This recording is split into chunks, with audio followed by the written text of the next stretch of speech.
What's going on, YouTubers? It's me once again, RKO2582, here to do my predictions for this Sunday's WWE Wrestlemania 28. And like everyone else, I love Wrestlemania season. Cannot wait for this Sunday once again. We have 8 matches on the card. Let's run them down right now. Alright, let's talk about the 12 tag team match between Team Long, which consists of Captain Santino Marella, the U.S. champion, Kofi Kingston, R-Truth, woo woo woo, Zack Ryder, you know it, the great colleague. Still don't understand why they put this fool on the team. And recently, with this past Monday, the final member, the little boost of star power that Teddy Long's team needed, the five-time WCW champion, Booker T. You dig? And going up against Team Johnny Laurinaitis, consists of the captain, David Otunga, a.k.a. Colton Banks, Mark Henry, Drew McIntyre, Dolph Ziggler, Jack Swagger, and the final spot of the team recently this past Monday, The Miz. And as you know, this rivalry between Long and Laurinaitis, pretty much they saying who's better than who can run, trying to run the best product on whatever brand they're on. And don't forget, and the winning team of that general manager will get to run not only Raw but SmackDown as well. So who I see winning, I know most people are pretty much rooting for Team Laurinaitis, but with me, I'm sticking with my brother, my ATL homie, Teddy Long. So Teddy Long for the win. And if Laurinaitis does win, then I expect some power tripping. That's how I feel. Alright, next you have Randy Orton, the Viper, going up against the Big Red Machine Kane. And like most people, I am not looking forward to this match too much.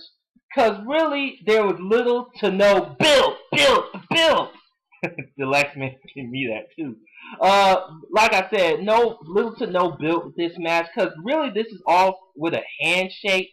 And pretty much Kane was saying like, he feels more human after he gave the handshake to Orton last summer after they had that pretty good street fight match. But Kane once again on his Embrace the Hate quest. Can Kane overcome the Viper, or will the Viper once again overcome the odds with the RKO? Alright, next match you have another match I'm not too looking forward to. You have the Divas champion Beth Phoenix, pin up strong baby, Eve Torres Hosky, versus Kelly and extra co-host Maria Menounos in a Divas tag team match. Once again, I'm not looking forward to this match too much because personally they could have done something else other than this, because pretty much this is just last minute. And you know, the unfortunate sad thing with Karma, you know, still mentally dealing with the miscarriage, and I hope she comes back soon. And in the words of my boy Colin George Wrestling, if I were writing for this Divas on the card for WrestleMania 20, I would have gone with 3 ways. Beth Phoenix versus Natalya for the Divas title, Beth, Natalya, and Tamina for the Divas title, and my personal favorite, Beth Phoenix against AJ Lee for the Divas Championship. But sadly, they're not going to emphasize the Divas title, and personally, I think Beth Phoenix deserves better than what she's been getting as of late. But that's just me. Alright, pretty much it's obvious that Kelly and Maria Menounos is going to get the victory in this. And this match is pretty much going to be the cool down before we get to the really, really good matches. And if you didn't know, Maria Menounos is has injured ribs and stuff, so I wonder what they're going to do with that, work around that. So we'll see what happens in this Diva Tag Team match. So once again, I see Kelly and Maria Menounos for the win.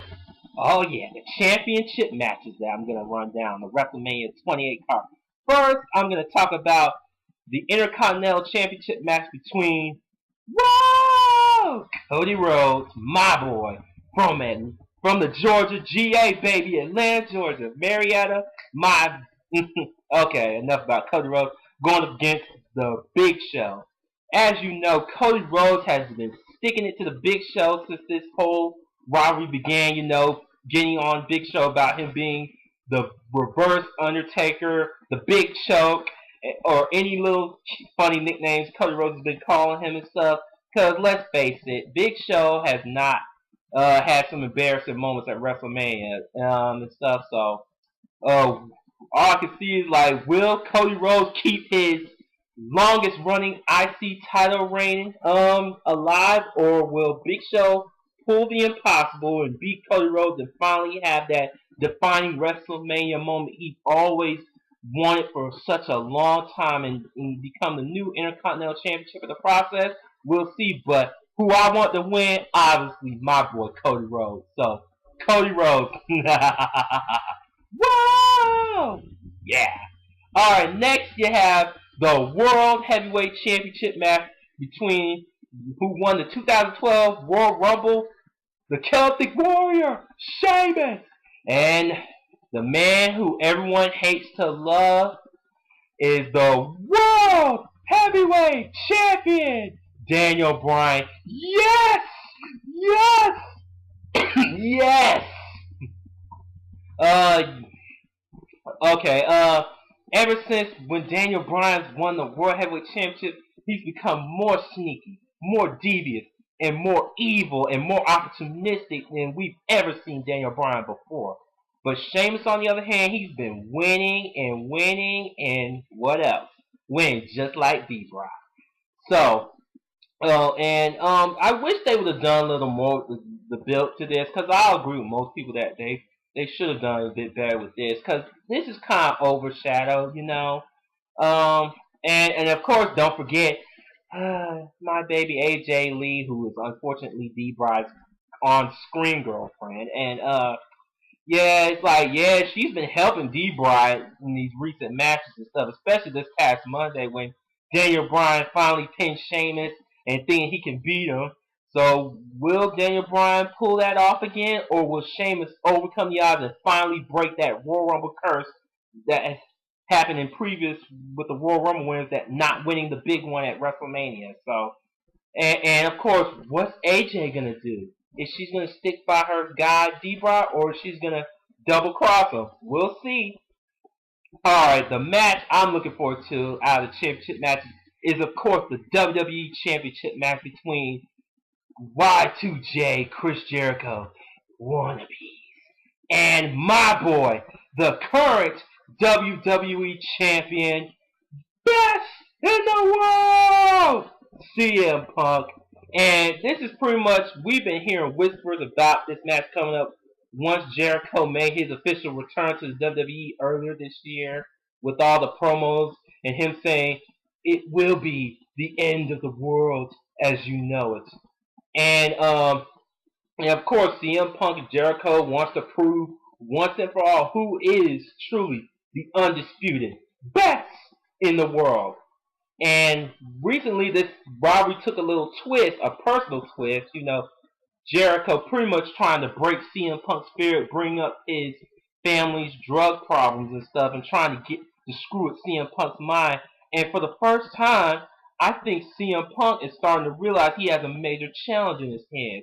And we have never seen CM Punk on the on the defensive end, because usually he always finds a way to win in with that sarcastic attitude of his, but we have not seen that in recent weeks. We've been seeing a different side of CM Punk, pretty much doubting himself, like thinking, can he beat Y2J? We'll see, and I think he can.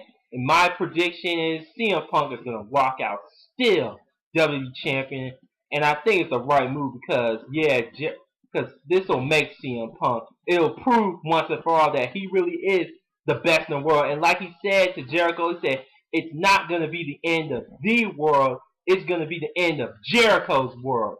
You dig? So once again, CM Punk for the win. Best in the world! 1 year ago, Triple H, The Undertaker, no holds barred at last year's WrestleMania, and I was there live witnessing it, and it was a pretty good match. And it's one of those matches you only need to see one time.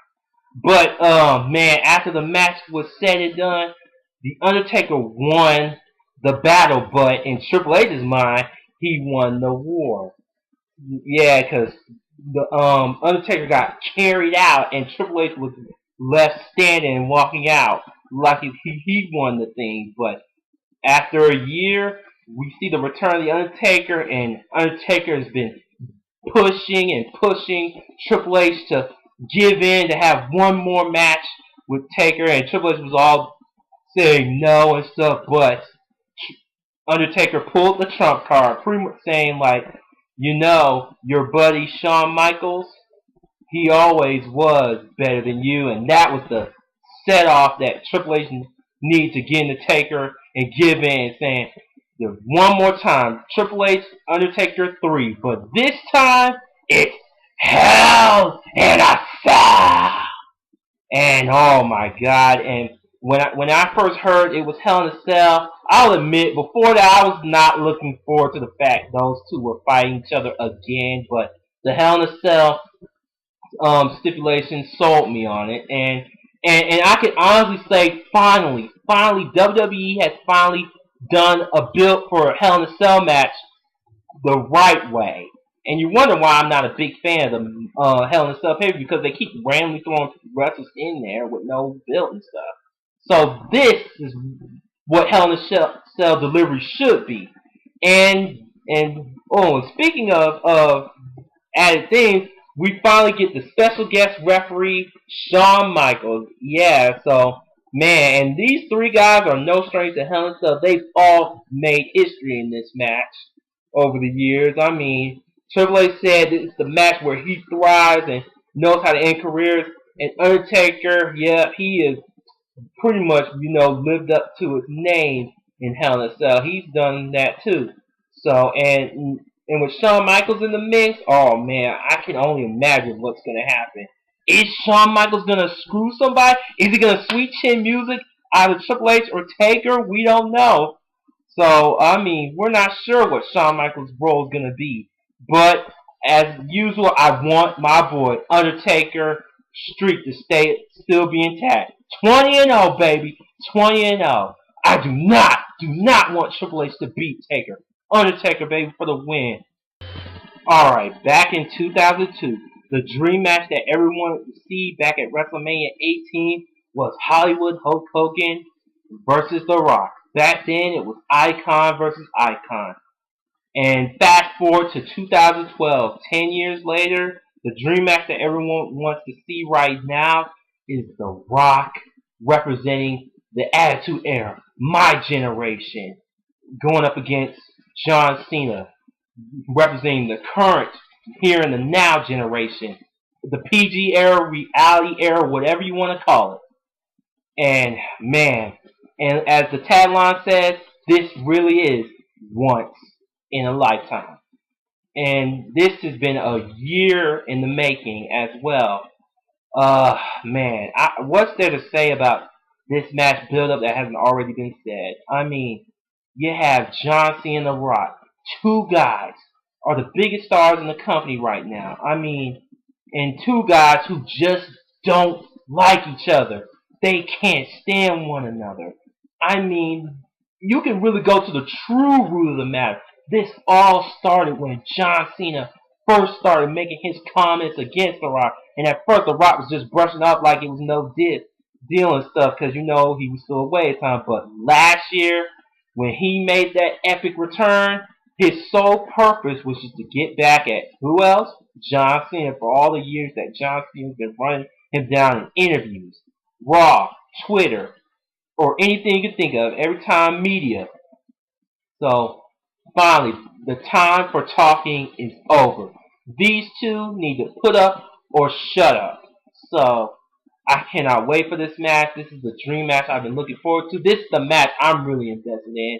And I know the year-long build was, quote, rocky at times, no pun intended, but we made it, y'all. We're almost there. So I mean, just like Rock and Hogan was 10 years ago with the atmosphere, I feel like it's going to be the same with this match too. The atmosphere is really going to help this match become the best match in recent years to come. And I really want this match to be that epic encounter I can look back on, just like I did with The Rock and Hogan 10 years ago. So I'm really looking forward to this match. And who I want to win, it's really hard to say. I mean, it could go. It's 50-50 at this point. I could see either Rock winning or I could see Cena winning. But you know me, I've been saying to people for weeks and weeks that I'm pretty much going to be backing The Rock 100%. I'm a renewed Team Bring It member. Oh man, and I still like Cena too. I don't hate Cena like some people, but I like him too. But it's like honestly, I like The Rock a little more than Cena. But I know these two are gonna make the match the greatest of all time, hopefully. And like both of them, they have something to fight for. With The Rock, he's fighting for the people. His legacy is on line. And for John Cena, he's gonna rise above the hate like as always, and it's his destiny to beat The Rock. So once again, this match, I cannot wait. Once the bell rings, I'm gonna mark out to the fullest from beginning to end. And that's WrestleMania 28. All 8 matches run down. Oh, I cannot wait for this Sunday, April 1st, live from The Rock's hometown in Miami, Florida.